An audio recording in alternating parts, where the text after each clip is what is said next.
Sa pagsisimula ng episode 4 ay nilapitan ni Hiragi si Umiya para i-report sana ang insidente na nangyari sa pagitan nila at ng Lion's Head. Seryosong problema na maaaring mauwi sa malaking away sa pagitan nila, dagdag pa niya. Seryosong tumugon si Umiya at sinabi na alam daw niya at ang lahat ay nagulat, lalo na si Sakura, na kung papaano daw niya nalaman ng ganon kabilis. Tumingin ito kay Hiragi at sinabi na mayroon pa daw isang bakanteng paso, kaso wala na daw buto ng gulay na maaari niyang maitanim. Nagulat ang lahat at sinabi nila na akala pa naman daw nila ay talagang nalaman na nito ang nangyari. Sinabi ni Sakura sa kanyang isip na kung ito daw ba talaga ang tinagurian na pinakamalakas ng Fahrenheit, kasi parang isip bata daw ito. Sinabi ni Hiragi sa kanyang isip na mahirap daw talaga kapag si Umiya na ang nagsimula magkwento ay wala nang hinto-hinto at mahirap na pigilan, dagdag pa nito. Sinabi naman ni Sakura na sa kabila daw na para itong bata ay iginagalang at nirerespeto ito ng lahat ng mga estudyante ng Fahrenheit. Dito ay hindi na nakatiis si Sasaki at ito ay humingi ng pahintulot para makapagsalita at maipaliwanag ang mga nangyari. Sinabi niya na mayroon daw siyang nakita na shoplifter at ito daw ay kanyang hinabol. Ngunit bago pa daw niya mapansin ay nakita niya na nasa loob na daw siya ng teritoryo ng mga taga Lion's Head. Hinabol daw siya ng mga ito at nang maaabutan na daw siya ng mga ito ay iniligtas daw siya nila Sakura at Sagashita.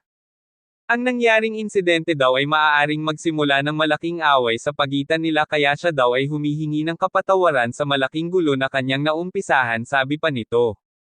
Tumugon naman si Umiya na malaking gulo daw talaga ang maaaring maidulot ng nangyari na iyon, ngunit magkaganon pa man daw ay wala siyang dapat na ihingi ng kapatawaran. Ang ginawa daw niya ay para sa kapakanan ng bayan, kaya ang mga susunod na mangyayari ay ipaubaya na daw niya sa kanya bilang kanyang big brother, sabi pa nito. Tinanong niya ito kung sa papaanong paraan daw siya iniligtas ng dalawa dahil curious daw ito. Sinabi naman ni Sasaki na sinipa daw nilang dalawa sa mukha ang humabol sa kanya at ito daw ay nawala ng malay. Natatawang sinabi ni Umiya na talaga daw ba na nagawa nila iyon at sinabi na mukha daw talaga silang hindi nakikinig at mga pala desisyon. Pero magkaganon pa man ang ginawa daw nila ay para naman sa Fahrenheit, kaya kailangan na lang naharapin ang mga maaaring maganap, sabi pa nito. Sinabihan niya si Hiragi na bakit hindi daw siya gumawa ng aksyon sa nangyari, ngunit binawi din niya ito at sinabi na siguro ay sumakit na naman daw ang tiyan niya. Sinabi naman ni Neri dahil din daw kay Sakura kaya mas lalo naging komplikado ang lahat. Sinabi naman ni Sakura na totoo naman daw ang sinabi niya doon, na kung para daw sa kanila na ang malakas ang dapat na mangibabaw. Tama ba na suntukin mo ang kasamahan mo nang walang kalaban-laban, sabi pa nito. Tumayo si Umiya at pinuri siya dahil sa pagtanggol niya sa kanilang kasamahan. Sinabi din nito na nabalitaan niya ang ginawa niya sa Main Street at ngayon naman ay ipinagtanggol niya si Sasaki. Proud daw siya sa ginawa nito at muli nagpasalamat siya dahil sa pagligtas daw niya sa mga itinuturing niyang mga kapamilya, dagdag pa nito.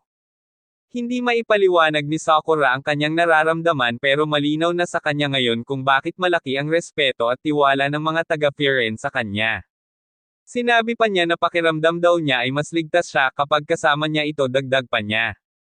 Dito ay may tumawag kay Hiragi at ito ay humihingi ng tulong at nang tinanong niya kung ano ang nangyari ay bigla itong nawala sa linya.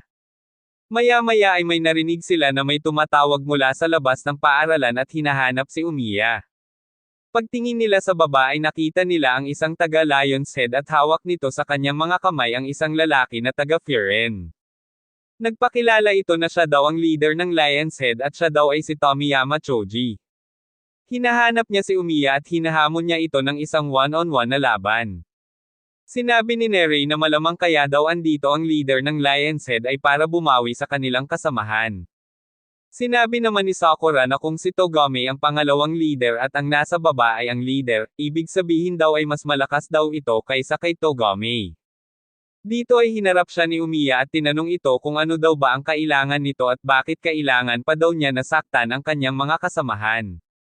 Sumagot naman ito na kung galit na daw ba ito sa ginawa niya at sinabi na kung ganun daw ay mag one-on-one na daw sila ngayon. Alam niya ang nangyari at sinabi pa nito na ang taga-Firen daw ang nagsimula kaya mayroon daw siyang dahilan para mag-umpisa ng away, sabi pa nito.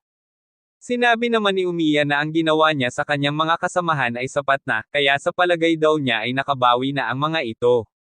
Hindi naman siya pinakinggan ni Choji at bagkus ay sinalakay siya nito at siya ay sinipa ng malakas.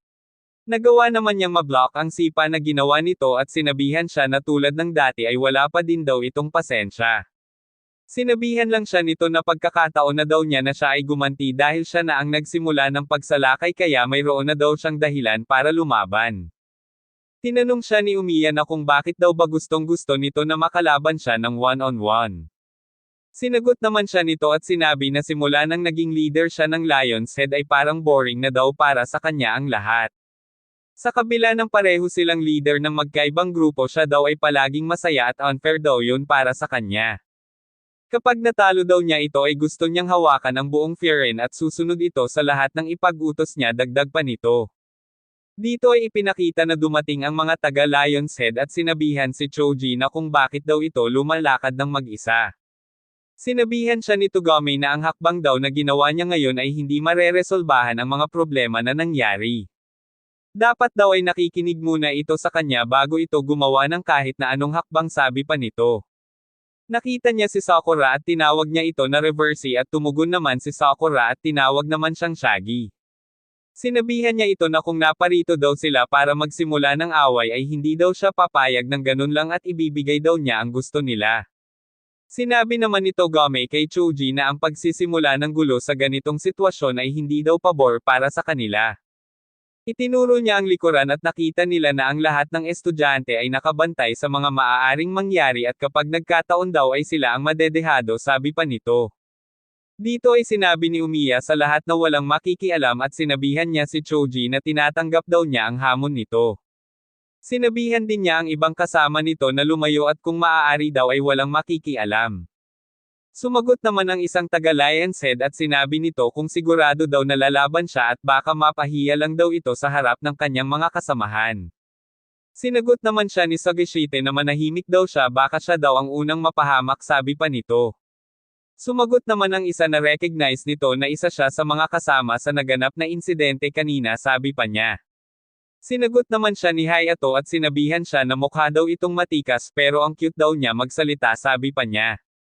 Sinabihan naman sila ni Togame na tumigil na sila at muli ay sinabihan niya si Choji na ireserba na lang daw niya ang kanyang lakas para sa ibang araw.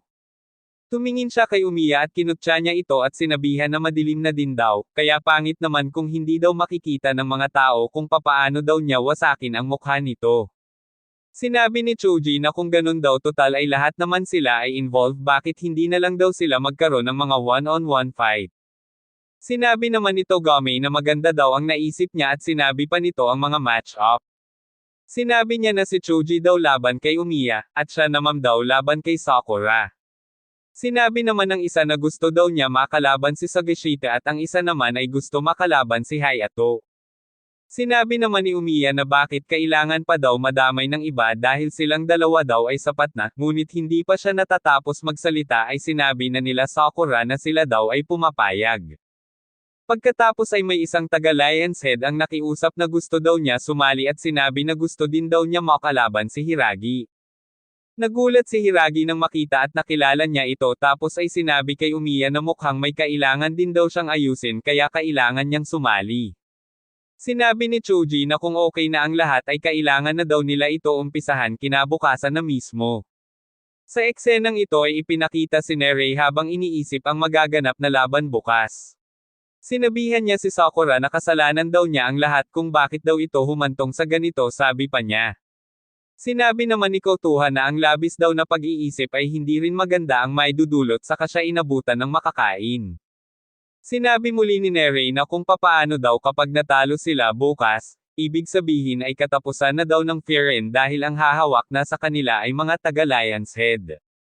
Sinabihan lang siya ni Kotoha na wag daw siyang masyadong mag-alala at sinabi na mukha daw bang mahina ang mga lalaban, sabay turo kanila Sakura at Hayato. Dito ay seryosong pumasok ng pintuan si Umiya tapos biglang tinawag si Kotoha na parang isang bata. Sinabi niya dito na ang ganda daw ng hairstyle nito tapos ay ipinakita niya ang kanyang tanim na halaman. Dito ay sinabi ni Hayato na sobrang close daw pala nila at sa palagay daw niya ay gustong-gusto talaga nito si Kotoha, sabi pa niya. Inisip naman ni Sakura na baka kaya ganito sila ka-close ay girlfriend daw niya ito. Natawa naman si Hiragi nang marinig ito at sinabi ni Kotoha na hindi daw niya ito boyfriend kaya wag daw itong parang tanga, sabi pa niya. Nagsalita naman si Umiya at sinabi na wag daw siyang parang tanga mag-isip dahil si Kotoha daw ay ang kanyang little sister, sabi pa nito. Dito ay sinabi naman ni Kotoha na dahil silang dalawa daw ay parehong lumaki sa bahay ampunan kaya itinuring nila ang isa't isa bilang magkapatid. Napakamot naman sa ulo si Sakura at sinabi na akala daw kasi talaga niya ay magkasintahan silang dalawa. Napatingin naman sa kanya si Kotoha sabay ngiti na parang alam niya kung ano ang nasa isip nito. Tinanong siya ni Sakura kung ilang taon na daw ba ito at siya naman ay sinagot niya ng pareho lang daw sila ng edad na 16. Hindi naman naniwala si Sakura at sinabi na mukha daw itong 20 na, at pagkatapos ay may biglang lumipad na upuan at ang may gawa si Sagashita.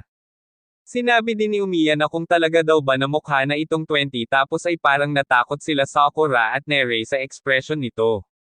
Sinabihan naman siya ni Hiragi at ipinaalaala sa kanya ang sinabi nito noong nakaraan na huwag daw nito banggitin na muntikan na mapahamak si Kotoha. Kasi kung nalaman daw ito ni Umiya, nako siya na daw ang bahala mag-isip kung ano ang maaaring mangyari, sabi pa nito. Dito ay pinag-usapan nila ang ilang bagay tungkol sa mga taga-Lion's Head. Ang mga ito daw ay walang pakialam sa mga mahihina at tanging ang malalakas lamang ang importante sa mga iyon, sabi pa ni Hiragi. Minsan na din daw silang nagkaroon ng rumble at iyon daw ang pinakamalaki sa lahat at sinabi din niya na hindi daw sila nagre-recruit ng mga freshman kundi puro middleman pataas lamang. Ang lahat daw ay nag-iba ng si Tomiyama Choji na daw ang humawak ng Lion's Head dahil ito daw ay talagang mahilig sa mga away. Silang dalawa ni Togame ang sumisimbolo ng kalakasan para sa kanilang buong grupo, sabi pa nito. Tinanong siya ni Sakura na kung bakit daw humantong sa ganito at parang sobra daw ang galit ni Choji para kay Umiya. Sinagot naman siya ni Umiya na ang lahat daw ng iyon ay si Choji ang nag-umpisa at kung ano man daw ang dahilan niya ay hindi din niya ito alam at malalaman daw nila ito bukas kapag nag-usap sila. Sinabi naman ni Sakura na kung papaanong makakapag-usap dahil ang pupuntahan daw nila bukas ay away. Sinagot naman siya nito na ang pakikipaglaban daw ay isang paraan din para makipag-usap. Sinabi din niya na mas mainam pa na makipag-usap gamit ang kamao kaysa makipag-usap na gamit ang bibig at iyon daw ang katotohanan lalo na sa katulad nilang mga lalaki. Bago sila maghiwalay dito ay muling nagpasalamat sa kanila si Sasaki at sinabi na naniniwala daw ito na magagawa nilang manalo bukas.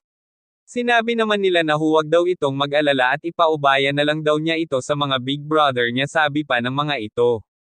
Habang naglalakad si Sakura ay naging palaisipan sa kanya ang mga sinabi ni Umiya. Ang pakikipaglaban ay isang pakikipag-usap at mas maganda pa na makipag-usap gamit ang mga kamay. Kinabukasan ay ipinakita na magkakasama sila na pumasok sa boundary ng teritoryo ng mga taga-Lion's Head. Sa pagtatapos ng episode 4 ay ipinakita na nagkita na ang grupo nila Umiya at Choji at ang labanan sa pagitan nila ay nalalapit ng maganap.